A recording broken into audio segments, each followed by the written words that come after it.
Bonjour à tous, très heureuse de vous retrouver aujourd'hui, hem, parce que je reçois, Hélène Vecchiali qui, explore dans son livre «Un zèbre sur le divan». Je vous montre ici, hein, donc vous savez qu'aujourd'hui, dans notre, séquence, nous allons parler de ce livre, ce que, Hélène a choisi de faire, c'est qu'elle, explore la question du mal-être chez certains surdoués, mais pas que. Et vous savez combien c'est important pour moi de préciser le et pas que.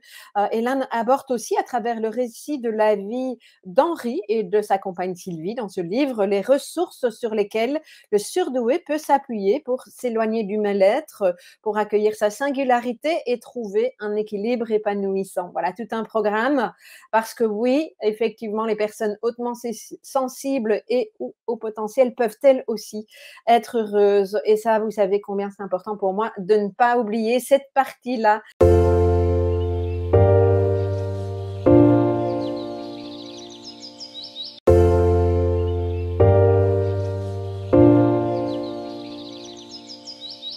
Moi, j'ai envie de te poser une question assez classique, hein, c'est qu'est-ce qui t'a inspiré pour pouvoir, pardon, écrire ce livre, un livre de plus quelque part sur le haut potentiel?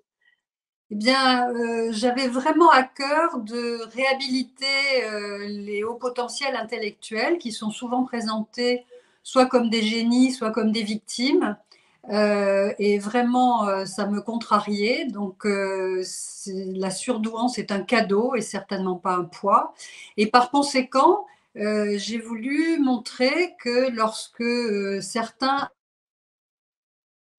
Oups! On va retrouver Hélène dans quelques secondes, hein, c'est les mystères des directs, oui, voilà, nous revoilà ensemble. Donc tu disais, tu as voulu pardon. montrer que Que lorsque certains, hauts potentiels intellectuels étaient malheureux, c'était tout simplement pour certains, hein, j'ai tout le long du livre, j'évite de faire des généralités. Pour certains, c'était parce qu'il y avait une enfance malheureuse et de ce fait, j'ai vraiment expliqué que ça pouvait être l'arbre qui cachait la forêt, cette histoire, de haute potentialité. C'est un peu, je ne sais pas si c'est comme ça, en Belgique, mais en tout cas en France, c'est un peu comme le problème des enfants divorcés. C'est-à-dire que à l'école, si tout d'un coup ils sont mauvais en maths, ben, c'est parce que les parents sont divorcés. S'ils se coincent le doigt dans la porte, c'est parce que les parents sont divorcés. S'ils sont gays, c'est parce que les parents sont divorcés. S'ils sont... Enfin bref. Et je me suis rendu compte que lorsque certains au potentiel intellectuel étaient malheureux, eh bien c'était à cause de la haute potentialité, ce qui n'est pas toujours le cas. non, mais merci de repréciser ça parce que moi, j'ai vraiment à cœur de porter ce message-là, parce que je trouve que quand on reste dans ce message de «c'est à cause du haut potentiel», ça nous fait glisser dans de la victimisation et ça ne nous permet pas de prendre notre responsabilité. Même si on est bien d'accord, hein, c'est bien ce que tu mets en avant comme message, on peut être concerné par la haute sensibilité, le haut potentiel et vivre des choses compliquées, mais comme tout un chacun, même si ça n'a pas la même intensité, me semble-t-il. Hem, alors qu'est-ce qui, toi, t'a, donné envie de rentrer dans cette, enfin via ce type d'approche, via cet angle? Mais ce qui m'a donné envie, c'est, bah, mon histoire personnelle, hein. Quand on écrit, on parle souvent de soi. Donc, moi, j'ai eu une enfance un peu difficile, hein. On ne devient pas psy, parce que tout allait bien. On commence par faire soi-même une psychanalyse et moi, j'ai découvert ma haute potentialité bien après la fin de ma psychanalyse et là, j'ai été dans une grande émotion parce qu'il y avait certains éléments que je n'avais pas pu détricoter dans mon travail, qui avait pourtant été très, très long. Par exemple, je ne comprenais pas pourquoi à certains moments je m'ennuyais. Mmh. Je ne comprenais pas pourquoi j'avais quand même, une relation à l'angoisse de mort qui était un peu lourde. Et puis, qu'est-ce qui faisait que j'étais si créative? Est-ce que ça avait un sens? Donc, ces petits éléments-là, ou gros éléments quand même, quand j'ai découvert ma haute potentialité, tout d'un coup, ça s'est éclairé. Tout d'un coup, j'avais l'impression, que les morceaux de puzzle qui me manquaient et sur lesquels je n'arrivais pas à avancer, tout d'un coup, le tableau, se complétaient et j'avais un sentiment de, voilà, de plus grande authenticité et qu'il n'y avait pas de trou dans la raquette et que je me comprenais un petit peu mieux. Mmh mh. Mmh. Moi, je dis souvent que, en ce qui me concerne en tout cas, je retrouve un peu de ça dans ce que tu partages. C'est comme si j'avais, quand j'ai, effectivement, trouvé, enfin, en tout cas, eu un éclairage par rapport à ma singularité, comme si j'avais la pièce centrale, tu sais, dans les rouages d'une montre, qui et que ça permettait de faire, tourner tout le reste parce qu'il y avait déjà pas mal de choses qui étaient placées. J'ai l'impression que je retrouve un petit peu de ça dans ton partage. Mmh. Oui, oui, oui, Mmh. complètement. Alors, dans ton livre, tu choisis effectivement, et je trouve que c'est une des spécificités de la manière dont tu nous partages, les éléments qui sont importants pour toi, mais tu le fais à travers une histoire de 2 personnes. Tu peux nous en dire un peu plus? Oui, en fait, je sais qu'il y a énormément de livres sur les hauts potentiels intellectuels et de beaucoup de très bons livres et moi, j'avais pas envie de faire un énième livre, voilà ce que c'est, voilà ce qu'il faut faire, voilà ce qu'il faut pas faire, un guide et cetera. Il y a des guides qui sont, très, très bien écrits et donc je voyais pas l'intérêt et donc j'ai choisi d'avoir un plan un peu original, heu, et ce livre, c'est mi-roman, mi-essai. C'est-à-dire que je parle, de l'enfance, donc le «héros principal» entre guillemets, c'est Henri. D'ailleurs, mon livre commence, par, une chanson de Balavoine. Je me présente, je m'appelle Henri, je voudrais bien réussir ma vie et donc il y a l'enfance avec 2 volets. Le roman, donc le zèbre Henri, qui raconte à la première personne son enfance avec les épisodes singuliers de son enfance. Et puis après, il y a sur le divan de son enfance, c'est-à-dire pas à pas, j'analyse avec, d'un point de vue psychanalytique, mais avec un souci de vulgarisation, c'est-à-dire de rendre ça accessible vraiment à n'importe qui. Je détricote, j'analyse, ce qui s'est passé. Puis il y a l'adolescence, donc Henri raconte son adolescence et puis par moments, des bouts de ce que Sylvie, adulte, lui aura raconté de sa propre adolescence. Donc Sylvie, ça va être sa compagne plus tard. Et là, j'analyse ensuite, pas à pas, ce qui s'est passé dans l'adolescence et puis il y a l'âge adulte, là encore, il raconte et ensuite il y a cette analyse. Puis, une fois que ces 3 étapes de vie sont racontées et puis analysées, je raconte la psychanalyse d'Henri avec, les étapes les plus marquantes. Et justement là, qu'est-ce qui s'est trié entre la haute potentialité et l'enfance, difficile? Et puis enfin, j'ai eu l'honneur d'avoir 3 experts qui ont accepté d'être interviewés, donc Fabrice Michaud, que je ne présente plus, Denis Richet, qui est un micronutritionniste spécialiste des HPI, et puis un pianiste, concertiste et pédagogue, Robert Cadouche, qui a parlé du piano et de la haute potentialité, et c'était vraiment très, très émouvant. D'ailleurs, pendant l'interview, à un moment, il m'a joué un morceau de piano, puis j'arrivais plus à parler tellement j'étais au bord des larmes. Et enfin, pour terminer, j'ai eu l'honneur d'interviewer un haut potentiel intellectuel heureux, Cédric Villani, qui a joué le jeu et qui a raconté.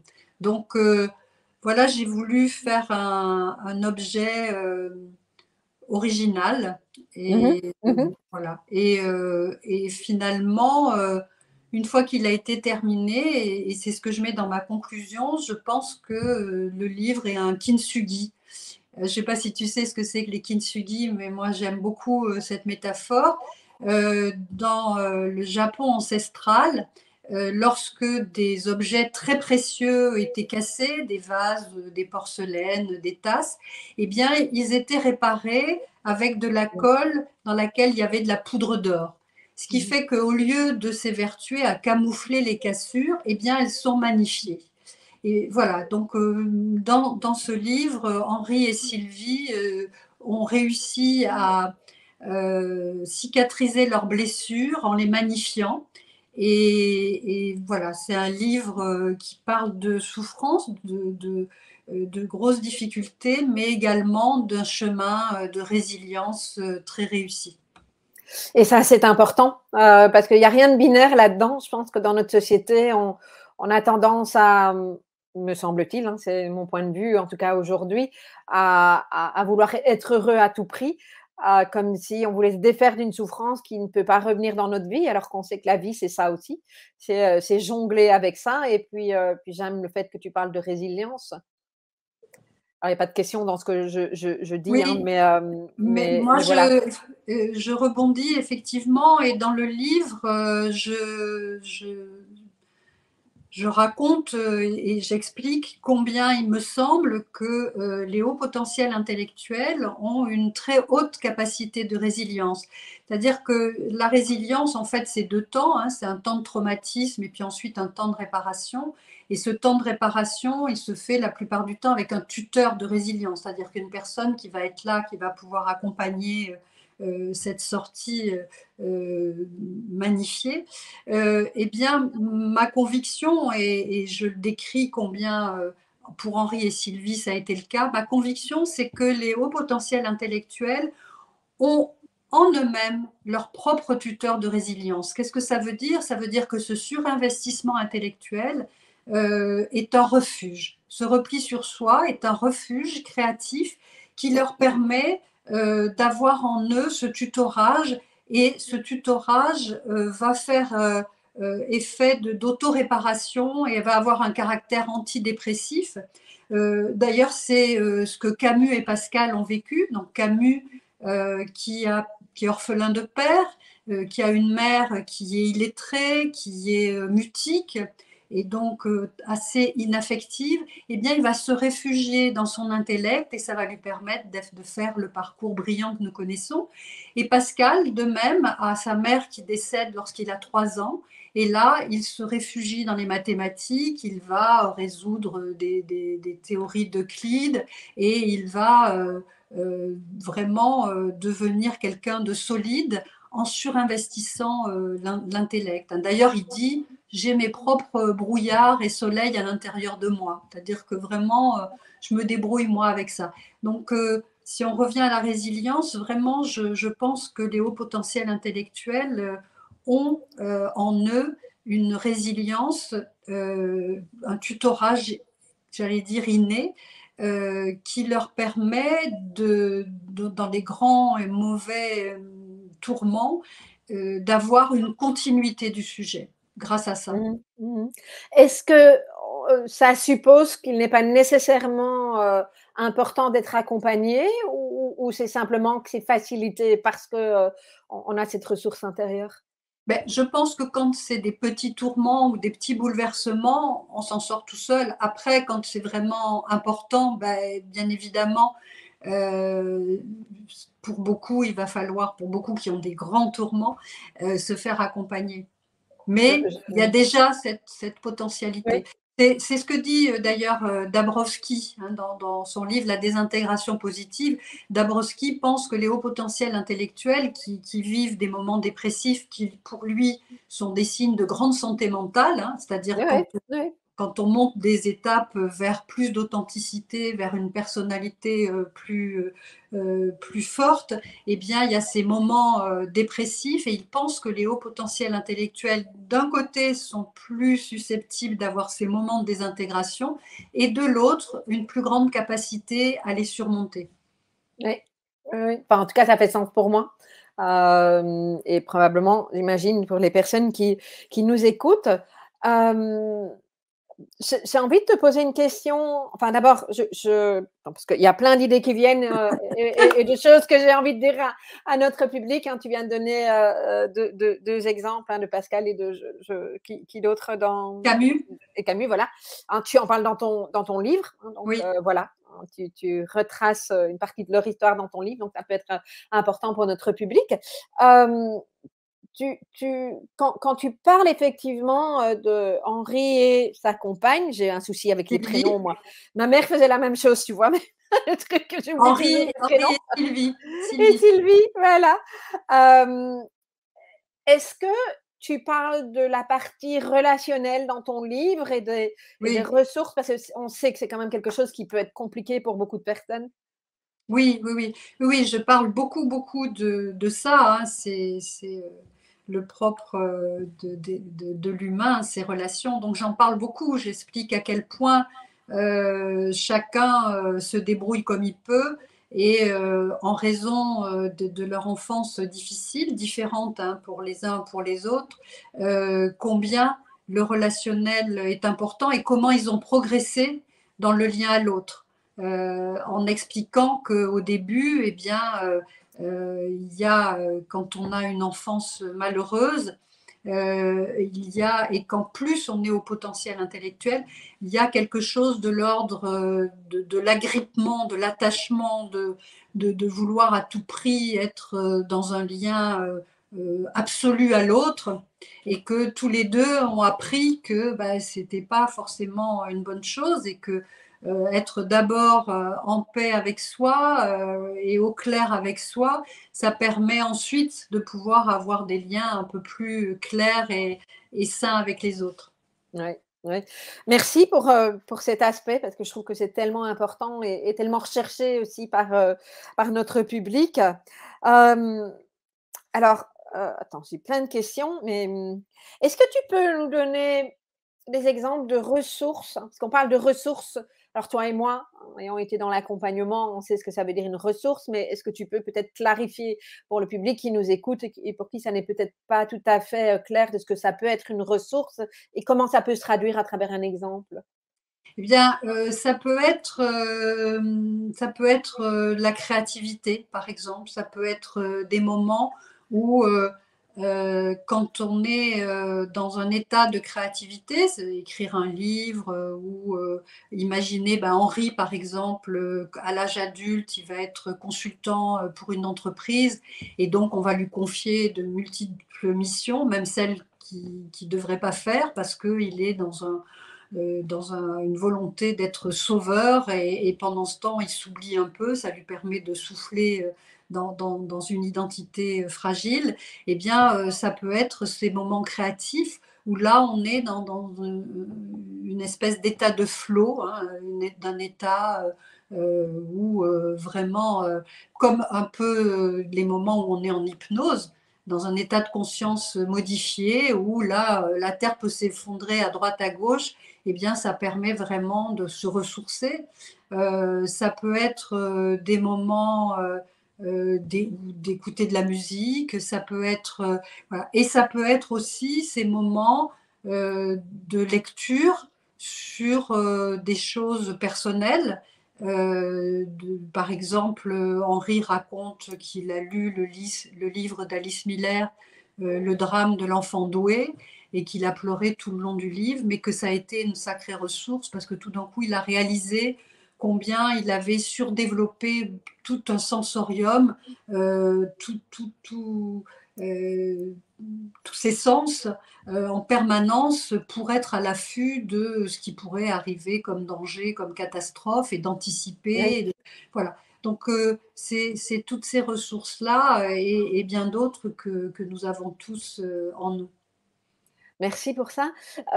Jusqu'où, Hélène, c'est important d'identifier ces fameuses ressources?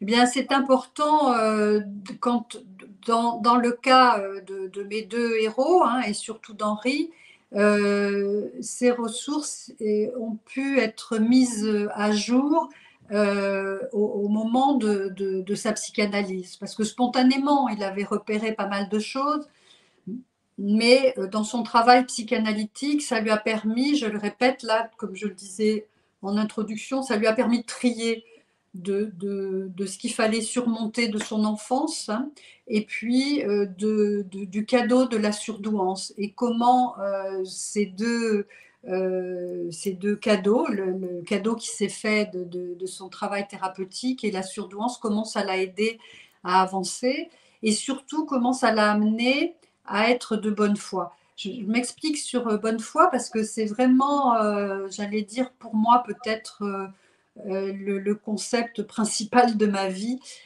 Quand je faisais des séminaires de psychanalyse avec un psychiatre, psychanalyste qui était professeur de psychiatrie, On avait fait toute une année sur tout un tas de thèmes, de concepts, de Lacan, de Jung, de Freud, etc. Enfin bref. Et le dernier jour, il nous raconte une anecdote qui m'a bouleversée. Il nous dit, moi, je donne des cours à des étudiants en psychiatrie, en dernière année de psychiatrie, et pendant toute l'année, on travaille sur le DSM-4, sur tous les diagnostics différentiels, psychose, névrose, hystérie, paranoïa, etc., clivage, enfin, tous les diagnostics possibles, imaginables. Et à la fin de l'année, bon, j'ai la chance que mes élèves soient de très bons élèves et moi peut-être un petit peu un bon professeur, ils réussissent tous. Et donc je les réunis et je fais une petite fête et je leur dis bravo, vous avez réussi à faire, à répondre à toutes les questions concernant 314 diagnostics, félicitations. Maintenant, moi je vais vous dire quelque chose, pour moi dans la vie, il n'y a que deux catégories de personnes. Il n'y en a pas 314, il n'y en a que deux.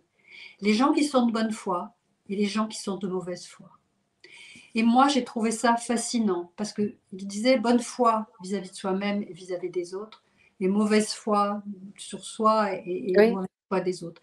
Et je crois que vraiment, pour moi, c'est magique, c'est-à-dire qu'on peut être au potentiel intellectuel, au potentiel émotionnel, on peut être Asperger, champion du monde de saut en parachute, on peut être tout ce qu'on veut, mais soi-même, est-ce qu'on est de bonne foi ou est-ce qu'on est de mauvaise foi? Et ouais, vraiment, Henri, à la fin de son travail analytique, eh bien, il s'est dit, une psychanalyse et une surdouance ne rend pas quelqu'un extraordinaire et parfait. Mais moi, maintenant, je sais que je suis de bonne foi. C'est-à-dire que je suis capable de reconnaître mes erreurs, de me dire, tiens, là, je me suis trompée. Tiens, là, c'est bien, j'ai bien réussi. Et puis, en face de quelqu'un, de dire, mais non, ça m'appartient pas. Ça, c'est pas possible. Et puis, de trier. C'est-à-dire que dans mon environnement, les gens de mauvaise foi, voilà, je les juge pas. J'ai plein de compassion pour eux. Mais moi, ça ne me concerne plus. mmh. Oui, c'est beau. Ça revient à cette notion de responsabilité aussi. Oui, Être de bonne foi, c'est, je prends la responsabilité de ce que je fais de ma vie aussi, de ce qui se passe, et je ne la remets pas sur d'autres personnes, c'est ça qu'on oui, peut dire? exactement, Mmh. exactement. Mmh Oui, mh. ouais. Mmh mh. Alors, j'ai envie de te poser une question en lien avec, l'enfance, parce que quand même il y a pas mal de personnes, qui vivent des enfances compliquées, hein, au potentiel ou pas d'ailleurs. Mais est-ce qu'on en est toujours conscient? Qu'on a, cette enfance difficile ou en tout cas qu'il y a quelque chose, de pas, je ne vais pas dire de pas adéquat parce que c'est probablement pas le bon terme, mais voilà, j'imagine que tu vois Mais ce que je veux dire. oui, tout à fait. Mais je pense qu'il y a des gens qui vont être capables de tout d'un coup de se dire, «Qu'est-ce qui s'est passé? Comment je peux nettoyer ça et reprendre, le contrôle de ma vie?» Et puis il y a d'autres gens qui vont pas beaucoup pouvoir. Et pour ça, à un moment, je parle dans mon livre de quelque chose qui est méconnu, au sujet des traumatismes.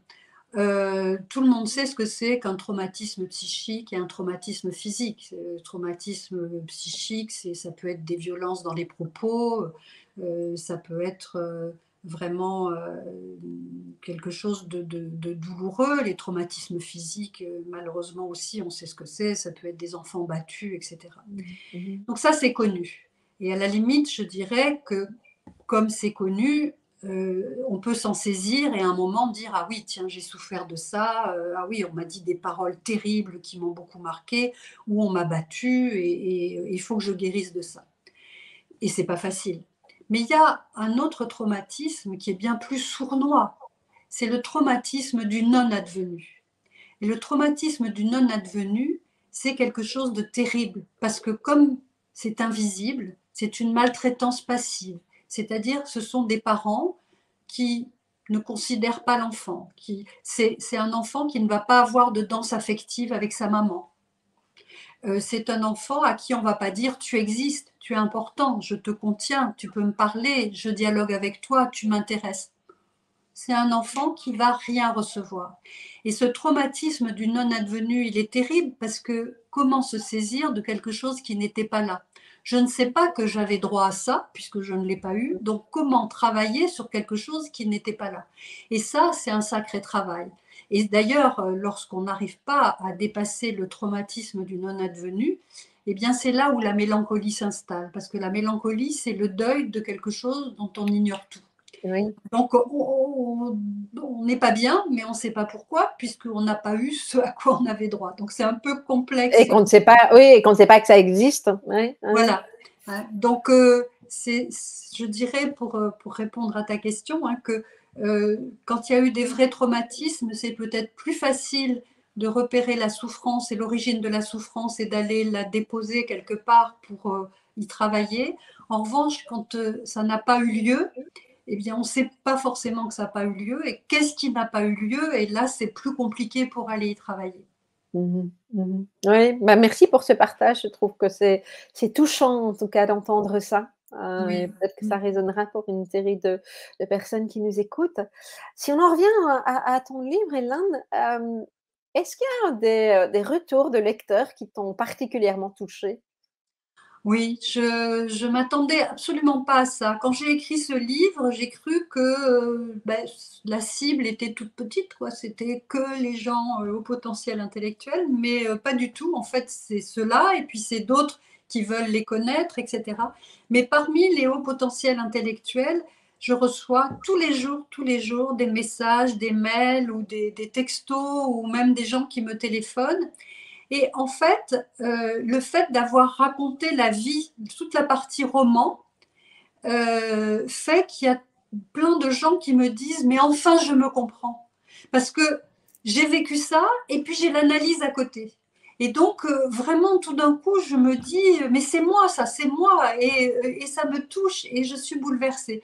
Et donc ces messages-là vraiment me touchent, oui, profondément, profondément parce que je me dis, si j'ai pu éclairer un tout petit peu quelques personnes et leur faire part de mon vécu, parce que bien sûr, dans Henri et Sylvie, il y a énormément de moi, et si après de l'analyser, ça les éclaire, ben vraiment, c'est gagné, quoi. Oui, oui. Merci. C'est tellement touchant, je trouve, de permettre ou de se retrouver soi-même, je parle pour moi là, dans des exemples et de ne plus se sentir seul. Beaucoup Oui, de personnes me voilà, disent souvent: «Ah, je ne suis pas folle» ou «Je ne suis pas fou». oui, Ça voilà, autorise, de dire qu'on n'est pas seul à avoir qu'on est même peut-être des centaines, des milliers à avoir vécu, les mêmes choses. Je trouve que c'est très oui, réparateur de oui. l'entendre. Mmh mh. Oui, parce que d'écrire des hauts potentiels intellectuels, et en particulier moi, ma description, c'est au niveau de l'intensité, c'est-à-dire 130, on s'en fiche un peu. Oui. C'est pour moi la définition d'un haut potentiel intellectuel, c'est une intensité. Intensité intellectuelle, intensité émotionnelle, intensité créative. Puis c'est également une intensité dans l'incarnation des valeurs, la loyauté, l'engagement, l'authenticité, etc. Puis c'est également une intensité dans la conscience aiguë des problématiques existentielles, la mort, la solitude, la maladie. Et puis c'est également une intensité dans la volonté et la capacité à penser par soi-même, souvent de façon divergente, hein, et à penser en arborescence et à penser en 3D. Donc voilà, une fois qu'on a dit ça, bon, ça éclaire. Mais si tout d'un coup on raconte du quotidien, hein, par exemple, à un moment, je raconte Henri qui rentre dans un restaurant et puis qui se dit tiens, je suis avec une femme. Dans le temps, il fallait passer devant et puis laisser la femme derrière, mais aujourd'hui, on pense que la politesse, c'est de laisser passer les femmes devant. Tiens, cette femme-là, qu'est-ce qu'elle pense? Est-ce qu'elle pense que je vais pouvoir passer devant ou que je dois passer derrière? Donc, et puis il rentre et là il se dit je vais me mettre près de la porte, on ne sait jamais. Et puis ah tiens, il y a un couple là-bas et puis un autre là. Et je raconte tout ce qui se passe dans sa tête. Et là on comprend. C'est-à-dire Oui, qu'on comprend oui. que ça mouline et que ça mouline et que ça mouline. Et puis en même temps que il y a Béatrice qui prend le menu, puis qui la voit, qui hésite entre une salade et un hamburger. Il se dit tiens, c'est bientôt l'été. Ah, puis mon copain qui disait que je bois plus de vin, puis il commande du vin. Et puis les voisins d'à côté, ah mais certainement ils viennent de se disputer parce qu'ils ne se parlent plus, puis ceux qui sont là-bas. Et là, tout d'un coup, on a à l'instant T ce qui se passe dans la tête d'un haut potentiel intellectuel et que une définition conceptuelle hors du sol ne clarifie pas. ne concrétise pas. Mhm. Et moi, je me suis régalée à un certain moment à expliquer ce qui se passait dans la tête. Parce que penser en arborescence, tout le monde dit ah oui, bien sûr. Mais là, quand tout d'un coup, je décris l'arborescence et qui tourne en rond et qui s'occupe de tout ce qui se passe, etc., plus les odeurs, plus les bruits, on comprend là. Oui, oui, mais ça fait tellement écho. Tu sais, je rebondis là-dessus. Un jour, dans une interview du Congrès de Wans, il y a une oratrice qui s'est perdue dans ses pensées, dans ses pop-up, et puis à un moment donné, elle dit, où est-ce que je suis? Je ne sais plus. Et moi non plus, en fait. Et en fait, on a refermé les pop-up ensemble. Et en fait, les gens ont adoré parce que effectivement, c'est exactement ce que tu as fait enfin, ce que tu nous partages là maintenant, parce que ça permet tellement de s'identifier et de se reconnaître dans Oui, quelque oui, oui, chose oui, oui. de pratico-pratique, de quotidien. Et ça me semble vraiment important. Ouais, génial. Merci, merci Hélène. Je remontre ton livre, Un zèbre sur le Merci, divan. merci à Nathalie. Merci à toi, Nathalie, de ta confiance et de cette invitation. Ça me touche beaucoup. Avec grand plaisir. J'ai juste envie de te demander, est-ce que tu as envie de ponctuer cette interview avec le mot de la fin? Est-ce que tu aurais quelque chose à nous partager que tu n'as pas encore eu l'occasion de dire ou pas? Bah, je dirais que je suis vraiment heureuse par ce livre, de toucher beaucoup de gens et surtout d'expliquer combien c'est un magnifique cadeau. Voilà. Et Mmh, que dans potentiel, il y a pouvoir et que donc c'est un cadeau, mais à nous de le magnifier. c'est vraiment ça. Alors j'espère que vous avez apprécié ce que vous avez entendu. Si c'est le cas, mettez-moi un petit pouce pour m'encourager à vous proposer d'autres thématiques et à refaire de nouvelles vidéos. Vous savez que vous pouvez aussi vous abonner à ma chaîne YouTube pour être notifié chaque fois que nous diffusons une nouvelle thématique. Et si vous avez envie d'aller plus loin, je vous propose un programme que j'ai conçu pour que toute personne concernée par le haut potentiel, multipotentiel, hypersensibilité, et peut-être que vous ne savez pas encore exactement ce qui vous concerne, mais ce programme est conçu de telle sorte à vous permettre de mieux comprendre vos besoins, en quoi ils s'expriment du moins différemment de ceux d'autres personnes, parce que globalement, l'être humain a les mêmes besoins, simplement l'expression de ces besoins diffère. En termes d'intensité, je le dis souvent. Et on n'a pas toujours appris ça, surtout quand on n'était pas au courant de ce qui impliquait notre sentiment de décalage, quand on n'était pas au courant qu'il était tout à fait OK d'être comme on fonctionne, mais qu'on n'avait juste pas les clés et la connaissance de notre mode de fonctionnement. C'est ce que ce programme vous propose, de mieux comprendre vos besoins, de savoir comment vous allez les rencontrer et donc, par effet, d'arrêter de vous suradapter parce que vous n'êtes pas encore au clair avec ça. Donc, c'est ce que je vous propose dans ce programme qui s'appelle Multipotentiel cyclé pour se respecter sans se suradapter. Toutes les informations sont en dessous de cette vidéo. Vous avez tous les détails et possibilité de cliquer pour nous rejoindre très rapidement puisque la formation est disponible en un tour de main. Voilà, à bientôt.